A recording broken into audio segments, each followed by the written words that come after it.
Okey, Datuk kami tengah niti Jalai Salib Bil Dorosa namanya.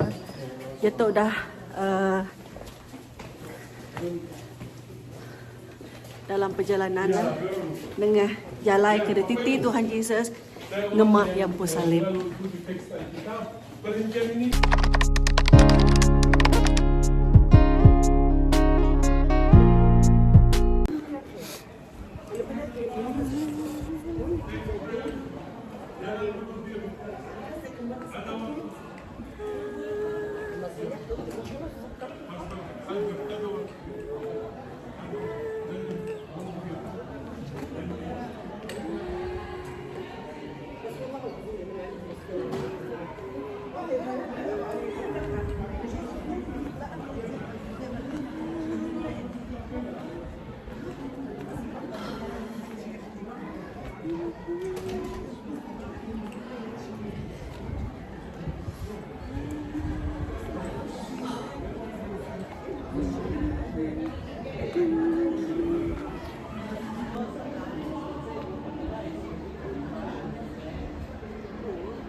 So this is the door to leave the exit from the Now the one who's sitting here, you were in the fortress. The one who's sitting there, you were outside. Just one step outside the door. Because that area, the sini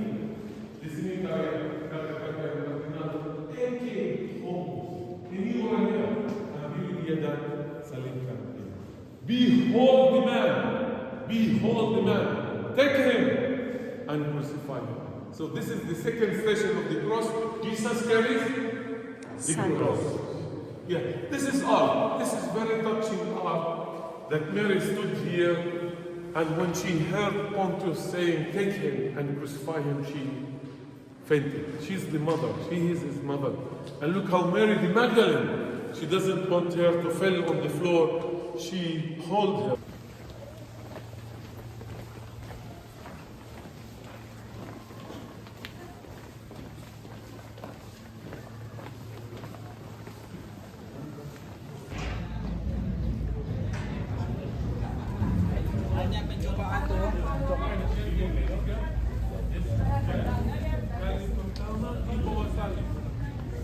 Ini tidak perlu penjelasan.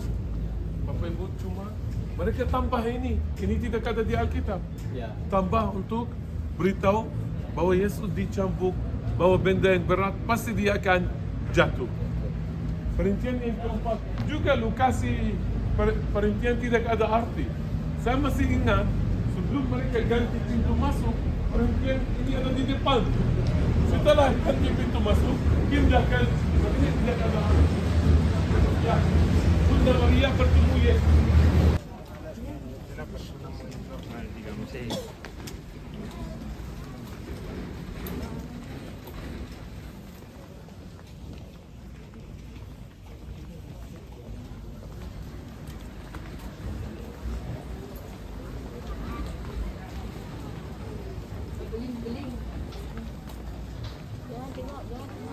Saya tengok kamera.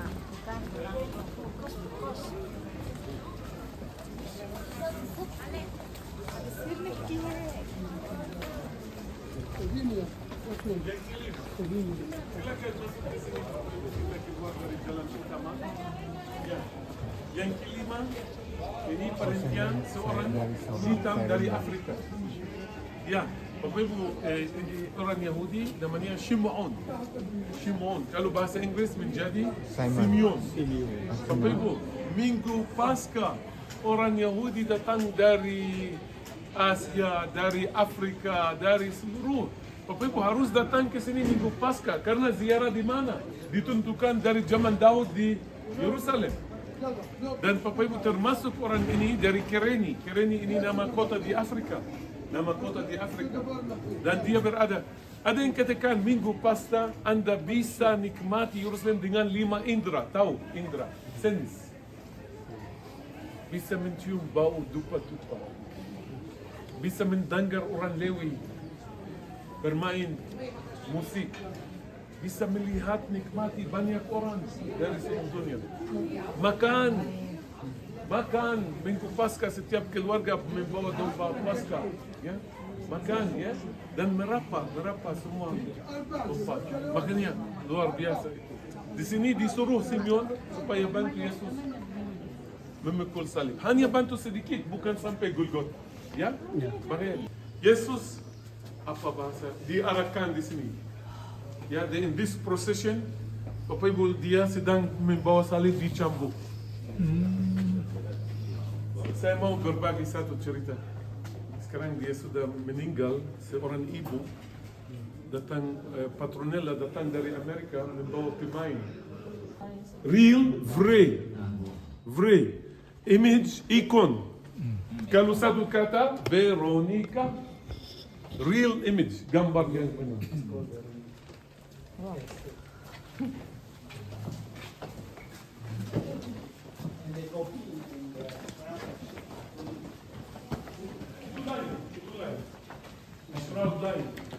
Itu benar ada.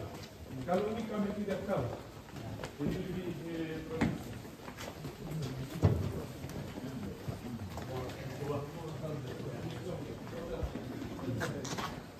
imagine masa tu Tuhan Yesus ngemai yang salib, hari barunya dikit sampai ke atas.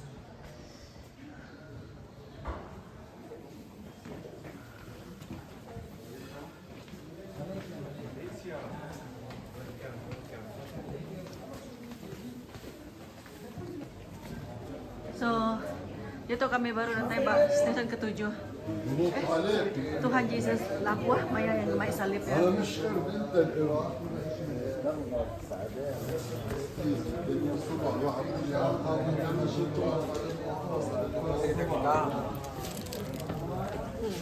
Banyak yang ngemai salib baru, nikik baru. Nah, ya bukit. Bayangkan kita itu berumpas begitu pun semput nih ke bukit, apalagi untuk kita ngesan salib maka Tuhan Yesus. Ayo, menangisi Yesus, betul. Ya, tetapi Bapak Ibu meskipun semua keadaan Yesus yang sulit, justru Yesus menegur mereka. Ya, jangan, dia katakan, jangan tangisi aku. Kamu harus tangisi kamu diri sendiri dan anakmu dan kota Yerusalem. Kenapa Bapak Ibu? Ini tidak ada arti kalau yang duniawi menangisi yang abadi. Itu terbalik. Yesus yang menangisi. Ya. Sekarang ini menarik Bapak Ibu. Harusnya dari Benteng Antonia kemarin seperti di model. Jalan lurus. Ini dibangun atas jalan salib. Makanya kita harus balik dan putar. Jelas Bapak Ibu ke penghentian ke-9. Mari kita balik dan putar. Ini yang ke-8. Kayak nak tergoda.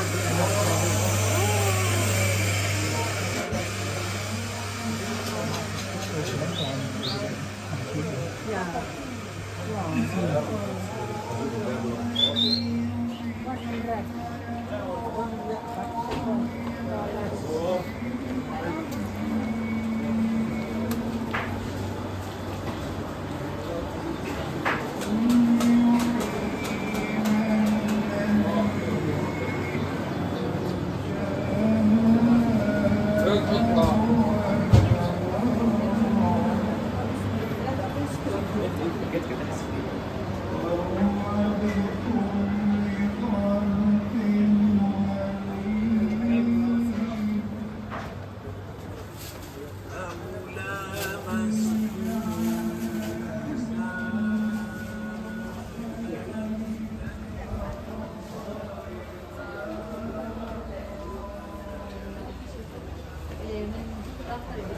gitu.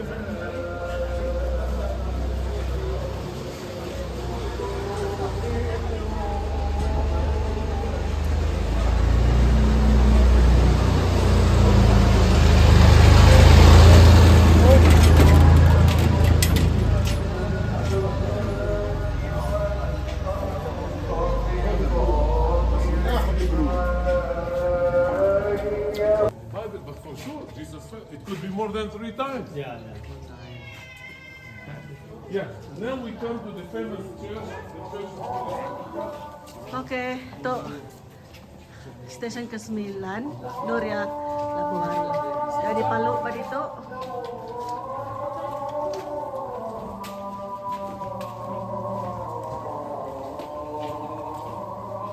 So,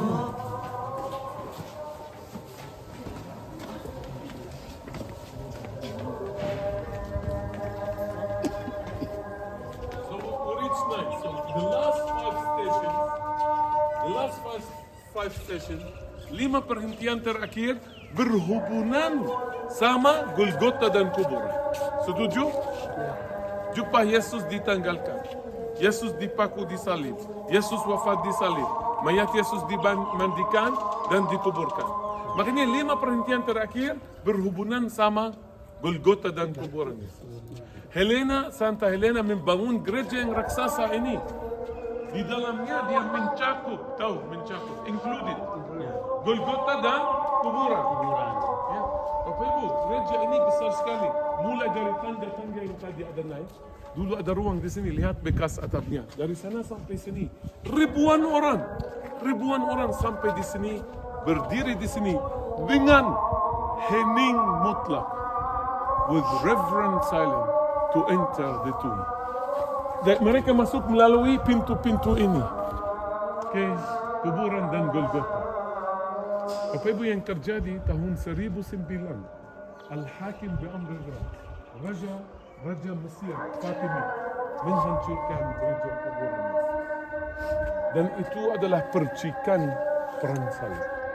1099 perang salib sampai kota ini. Pasukan Paus Roma, mereka Bapak Ibu, hal pertama setelah menaklukkan Yerusalem, mau memperbaiki gereja ini. They wanted to restore it. Now from the east, dari timur, kehancuran parah. Itu perlu banyak uang. Look over there. Lihat bekas atap, ya, bekas. That paint was the roof, the ceiling for the church. So simply, they leave it here. They didn't touch it. They closed this, and they made a new entrance from the south. Sekarang kita di timur, kita akan putar ke selatan. Daripada kita kembali ke jalan, ada di sini namanya bahasa Indonesia lucu, jalan tikus. Ya. Sama Malaysia pakai itu. Yes, sir. Sekarang, Bapak Ibu, ini gereja Ethiopia. licin ya. Licin.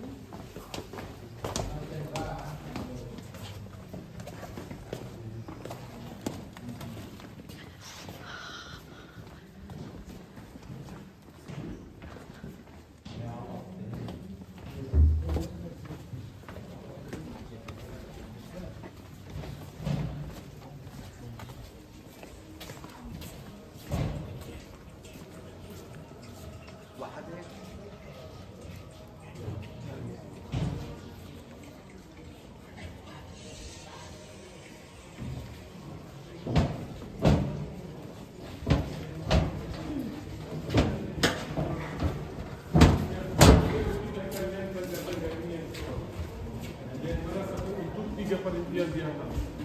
Saya menunjukkan di atas. Jumpa Yesus ditanggalkan, Yesus dipaku di salib, dan Yesus wafat di salib.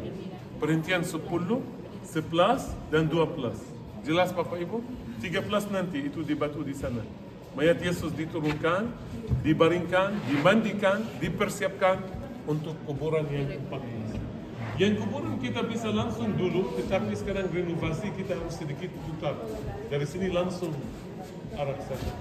Ya. Kita naik, bagaimana? Masih kuat? Masih. Dari sini, ayo.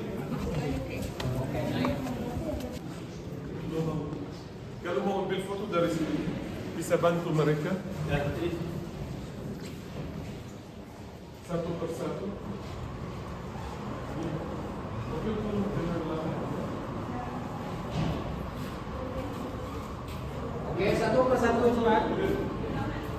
Baris ini, baris ini. Baris ini.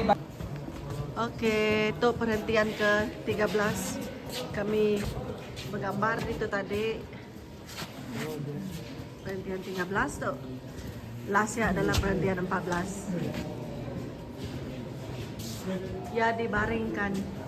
Perhentian 13 ya dibaringkan. Pak, Tuhan Yesus dibaringkan. Pak, kejap dia mau. Oh, baru turun dari salib. Turun dari salib. Anting, sebut ya. Perhentian 13, Yesus turun dari salib. Batunya tadi tempatnya turun dari salib.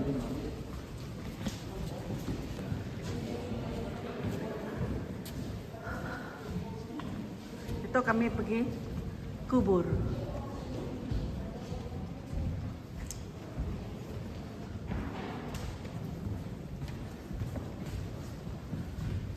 Lagi mayuh di renovate, tengah renovation.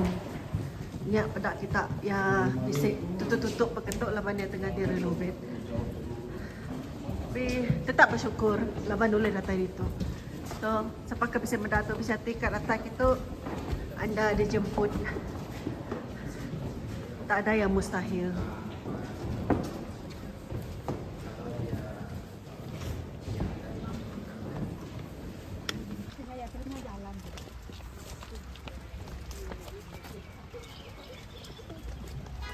Có tham minh. Ya.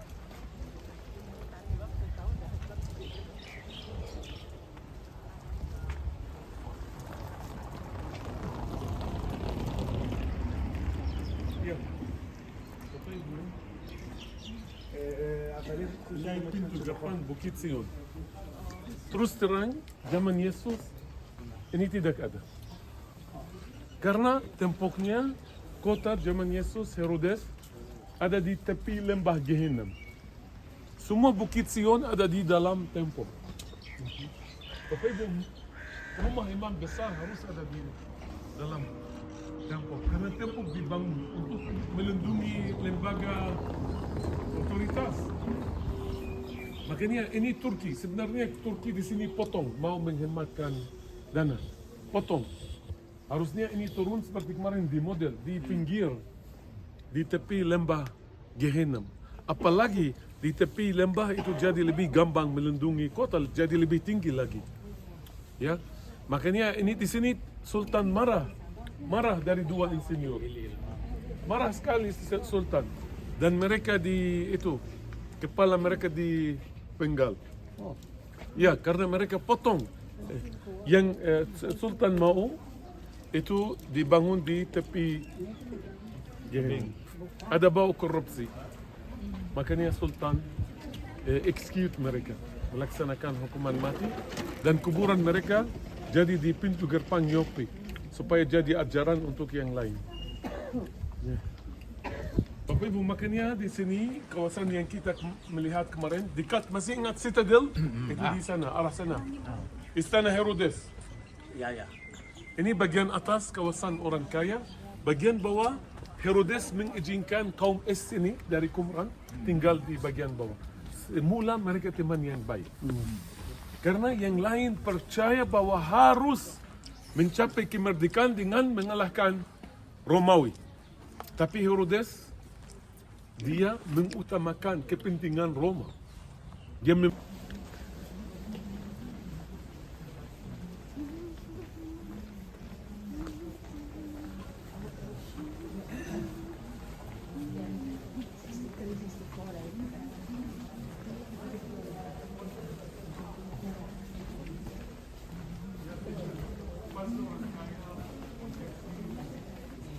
silakan duduk Bapak Ibu. Ya, di sini ini ruang pertemuan terakhir, lokasinya. Gedung bukan yang sama karena dihancurkan, dibangun kembali.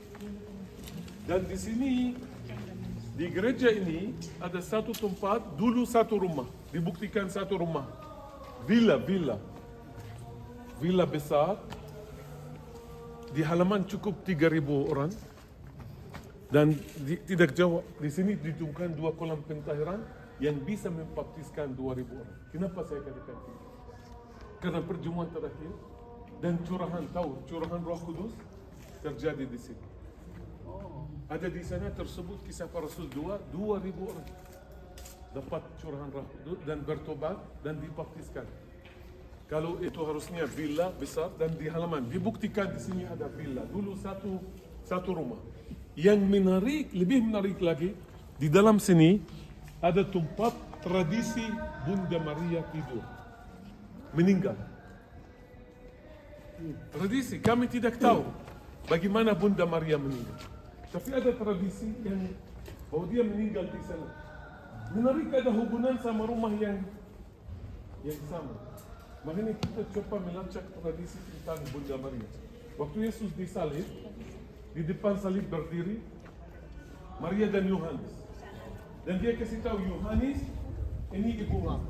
Dan dia kasih tahu Maria, ini anakmu. Artinya apa? Anda orang Timur bisa mengerti. Orang Amerika sulit mengerti. Serius. Orang Timur bisa mengerti Papa Ibu. Dia kasih tahu kepada Maria, jangan malu. Boleh pergi sama Yohanes. Dia seperti anakmu. Di Timur, di kebudayaan Anda, kebudayaan saya, mustahil wanita pergi sama orang asing. Setuju? Dan dia beritahu Yohanes, tolong Yohanes, peduli dia. Dia seperti ibu. Sejak itu, setelah itu ada bahwa Maria ada di sini di curahan Roh Kudus. Dia kenal keluarga yang punya rumah ini. Dia kenal dengan baik. Karena namanya ada di sini. Cek itu, kisah para rasul pasal 2. Bunda Maria ada. Setelah itu, ada tradisi bahwa Yohanes membawa Bunda Maria sampai Turki, Efesus. Di sana kalau pergi, ditunjukkan rumah Bunda Maria dan Yohanes. Tapi di Efesus, Yohanes ditangkap dan diasingkan ke pulau Yunani namanya Patmos, di mana dia tulis wahyu. Karena itu kelihatan Bunda Maria kembali dan jadi pemimpin gereja di sini. Orang yang sama yang kasih ruang perjamuan terakhir buat Yesus, kelihatan dia yang sama yang menghormati Bunda Maria di rumahnya sampai dia meninggal. Siapakah orang itu? Sekarang kita bikin model statistik. Semua para pengikut Yesus hampir 90% dari Galilea. Kita tambah 9% lagi dari Bethany, Lazarus dan itu. Di Yerusalem hampir 0. Halo, hampir 0, serius.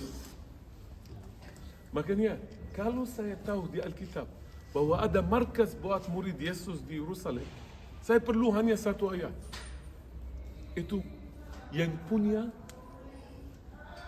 rumah itu, Roman soldier kan? ya, yang punya rumah ini, kalau saya tahu ayat bahwa ada orang dari para pengikut Yesus punya rumah di Yerusalem, itu pasti dia dan pasti dia yang punya. Ini model statistik. Ya, betul. Bisa? Bapak Ibu, kisah para rasul pasal 12. Petrus dipenjara oleh Agripa pertama. Agripa pertama bunuh Yakobus. Dia cucu dari Herodes Agung. Agripa, malaikat melepaskan Petrus secara ajaib dari penjara. Petrus datang ke Yerusalem. Dan dia pergi ke satu rumah. Kisah para rasul pasal 12 ayat 12.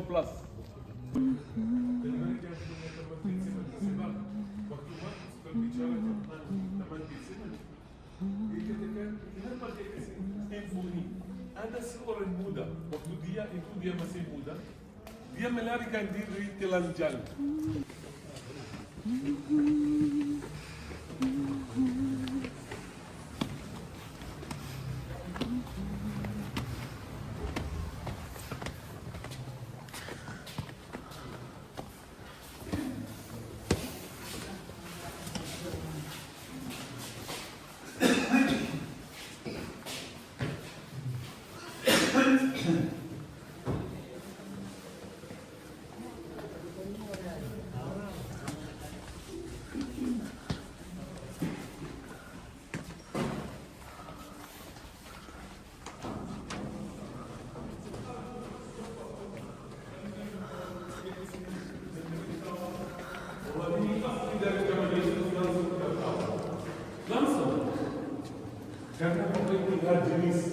arch. Ini gotik. Ini bukan yang Romawi. Ini baru dipakai apa 12, baru mulai dipakai. Makanya jelas semua ini bukan dari zaman Yesus. Lukas benar. Bapak Ibu, saya bisa melacak seorang peziarah datang ke sini 333 dari Bordeaux, Prancis. Dia katakan, dia sebutkan bahwa orang Kristen ibadah di sini di gereja namanya Gereja Allah sejak abad kedua. Bapak Ibu, kelihatan gereja ini yang ada di sini itu ruang perjamuan terakhir. Kemudian orang Bizantium membangun gereja. Kalau orang Bizantium membangun gereja, suka bikin seni yang berhubungan sama peristiwa. Kita akan pergi 5 roti 2 ikan. Pastor Albert ada mozaik. Orang Bizantium bikin mozaik 2 ikan dan roti. Apa di sini ada hubungan sama ini tubuhku dan ini darahnya? Bapak Ibu, batu ini sangat menarik. Kelihatan gereja punya tiang dan kapital kepala tiang. Di sini diukir burung. Burung ini namanya pelikan. Menurut legenda Kristen, kalau anaknya pelikan haus dan lapar, ibu pelikan potong dari tubuhnya kasih makan dan dari darahnya kasih Minum. Makanya abad ke-5 orang Bizantium tahu ini tempat perjamuan terakhir. Dan karena itu Bapak Ibu, mereka menghiasi gerejanya dengan sesuatu yang ada hubungan. Ini tubuhku dan ini kamu. Gereja Bizantium dihancurkan Persia, dibangun kembali oleh Perang Salib. Setelah Perang Salib masuk Turki, Turki mengubah menjadi masjid tambah kiblat. Dan ini tambah ayat. Ini berfungsi masjid sampai kemerdekaan Israel. Setelah kemerdekaan Israel batal itu tidak masjid, tidak gereja. Ini tempat sejarah. Tahun 2000 mereka ada yang masih berjalan. Ini patung pohon apa? Zaitun. Pohon zaitun pakai. Di kakinya ada gandum dan ada anggur. Sekarang kita mulai dengan pohon zaitun. Bapak Ibu, pohon zaitun di mana-mana ditanam tumbuh. Tidak mengeluh, no complain. Baruch atah Adonai Elohim. Selalu bersyukur. Di tanah berbatu tumbuh, di bukit tumbuh, di lembah tumbuh. Dibakar, dipotong, bertunas lagi. Dicerai-beraikan, pulang. Dibakar, Holocaust, tumbuh. Yang indah, yang justru salah satu yang pertama, yang melambangkan pohon zaitun bangsa pilihan Tuhan itu Paulus. Santo Paulus. Ya, Romans 11:17. Romans 11:17. Ya. Di kakinya lihat ada apa? Gandum dan anggur. Anggur, minuman anggur.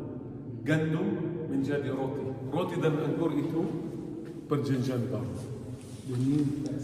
Ya. Makanya Bapak Ibu, wow, ini pas upah. Paulus 11:17.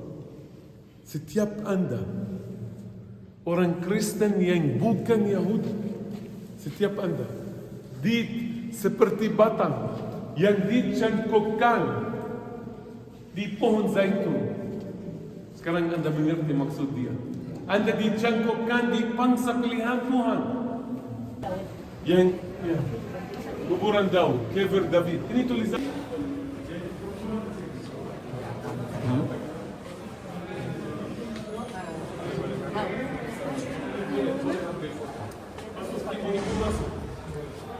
Boleh.